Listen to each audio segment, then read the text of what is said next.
Bagaimana ya Jabir? Rasulullah, anak saya lagi tidur, jangan diganggu. Enggak ada kata Rasulullah. Aneh mau ngelihat. Aneh mau ngelihat anak ente mana? Panggil. Akhirnya udah ngelihat, bingung. Itu anak lagi, Rasulullah lagi bersama sahabatnya, dan Jabir sahabatnya lagi pengen panggil anaknya.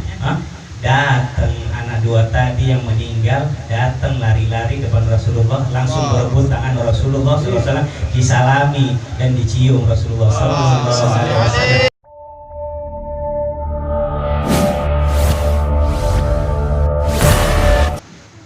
Alhamdulillah, syukurillah kita berkumpul di tempat yang mulia ini tidak lain dan tidak bukan memperingati Maulid Nabi Muhammad Sallallahu Alaihi Wasallam.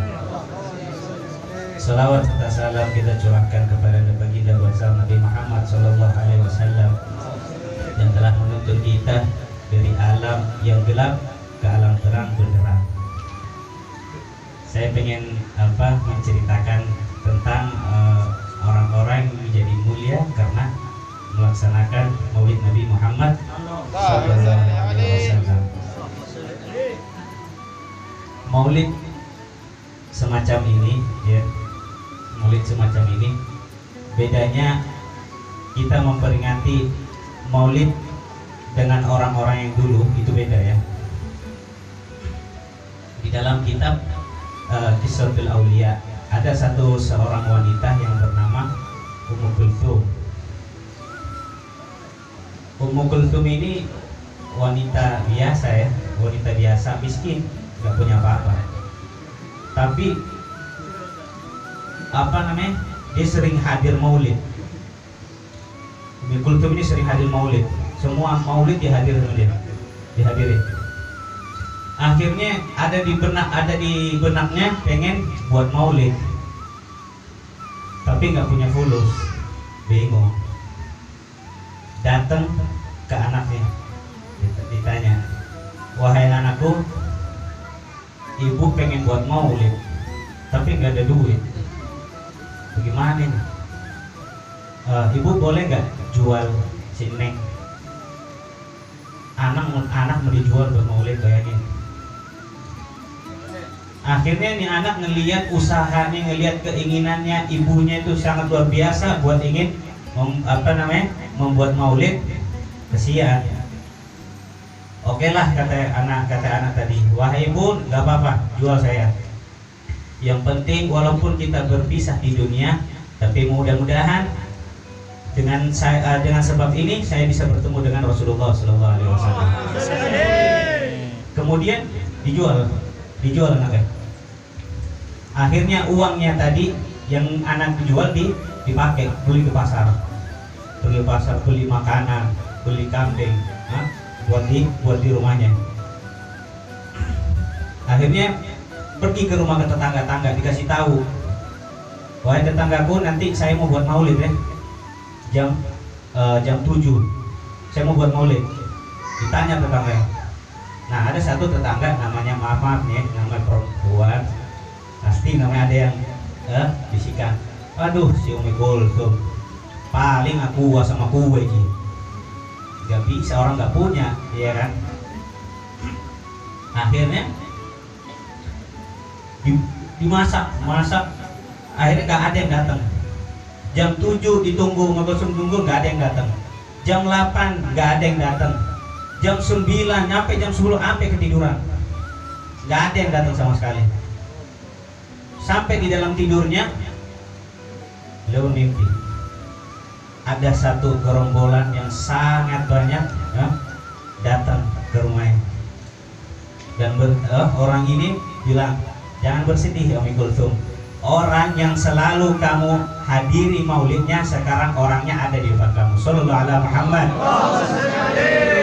Berkata apa? Niatnya, niat yang khair, pengen buat maulid, ketemu sama Nabi. Dan ini saya bersama Rasulullah, saya bersama sahabatku pengen makan di rumahmu. Akhirnya dalam mimpinya dimakan sampai bangun tidur, benar itu makan habis dimakan Nabi dan sahabat. Sallallahu alaihi wasallam. Coba kita lihat orang yang memuliakan maulid Nabi. Oleh karena itu, hadirin, kalau menghadiri maulid semacam ini, ya, bukan hanya qasidah baca dengan adab, ya. Kadang kita dah hadir, tapi hati lain. Hadir, jasa kita hadir di sini, tapi hati kita di pasar, ya. Penyakit yang paling, ya, ini setan ini, paling membuat kita lalai terhadap Allah, terhadap maulid Nabi, majlis-majlisnya apa?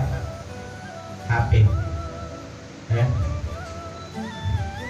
HP, mau ke ini HP, mau ke ini HP, akhirnya khusyuknya hilang, ya. Kecuali kalau pembaca maulid, apa namanya, di HP-nya ada bacaan maulid, nggak apa-apa, baca. Dan apa namanya, beradab, ya, beradab, baca maulid di khusyuk. Ya Nabi salam alaika, ya Rasul salam alaika. Kalau didengerin, ya, enak hati, ya, Masya Allah. Dan diceritakan juga ada seorang sahabat. Waktu itu Rasulullah bersama sahabat-sahabatnya lagi kerja bakti, pare, lagi kerja bakti. Ada satu sahabat namanya Jabir. Sahabat Jabir ini ngeliat Rasulullah kesian, ini ya Rasulullah capek sama sahabatnya, dan ada keinginan, ada keinginan di hatinya buat menjamu Rasulullah ke rumahnya, membuatkan makanan buat Rasulullah dan sahabat-sahabatnya. Akhirnya pulang, datangi istrinya, wahai istriku, saya pengen buat apa jamuan buat Rasulullah dan sahabatnya. Kira-kira ada makanan nggak? Wahai suamiku, nggak ada. Yang ada kita cuma punya kambing kecil sama susu. Ya, tinggal sedikit gitu. Ya sudah, kata Jabir. Ya udah, nggak apa-apa, masak aja, kata. Akhirnya Jabir ini kembali kepada Rasulullah. Rasulullah, saya pengen menjamumu dan bersama para sahabat ke rumahku. Kata Rasulullah, marhaba wa sahla.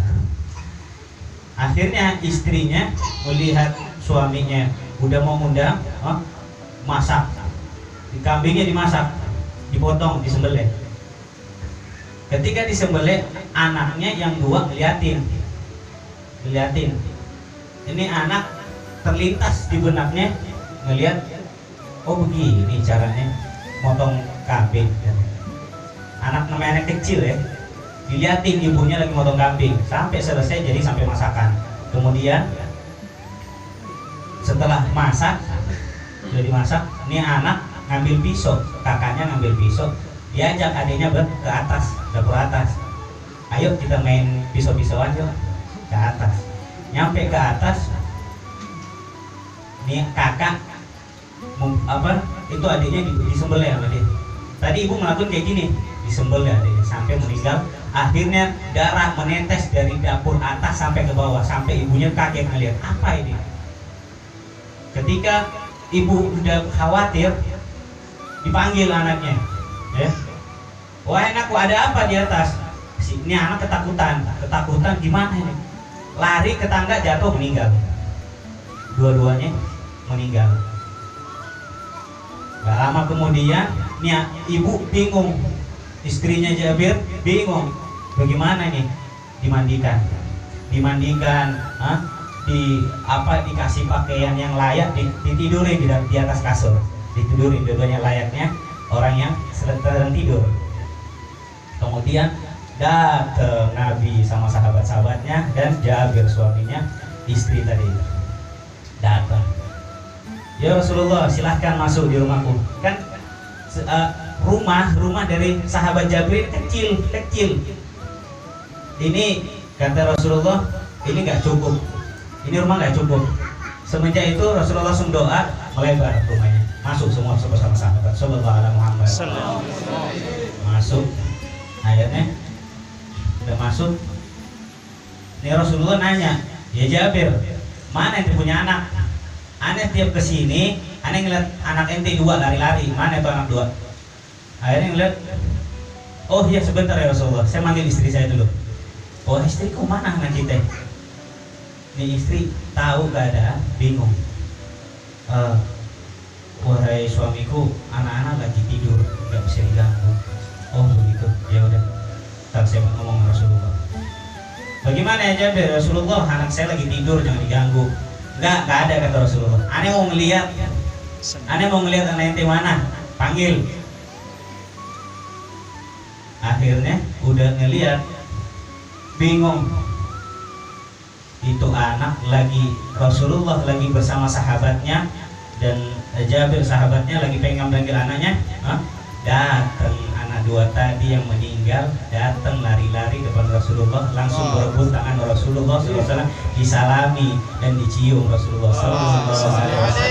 Hidup kenapa? Karena memuliakan Nabi Muhammad SAW. Coba kita lihat orang yang memuliakan Nabi. Akhirnya lanjut cerita. Udah di apa namanya, anak tumbing ini bapaknya bingung sama emaknya bingung sih, nggak bisa ngomong udah. Akhirnya itu kambing satu, kambing kecil, susu satu teko, orang sebanyak ini, kira-kira cukup nggak? Udah kata Rasulullah, bagiin aja, dibagi cukup. Teko kata Rasulullah bagiin, insya Allah dibagiin, gak habis di teko. Berkat siapa? Berkat Nabi Muhammad SAW. Wahakada orang-orang ya yang memuliakan Nabi Muhammad SAW. Mudah-mudahan kita yang hadir di sini mendapatkan keberkahan Maulid Nabi Muhammad SAW, dipanjangkan umurnya, yang punya urusan insya Allah.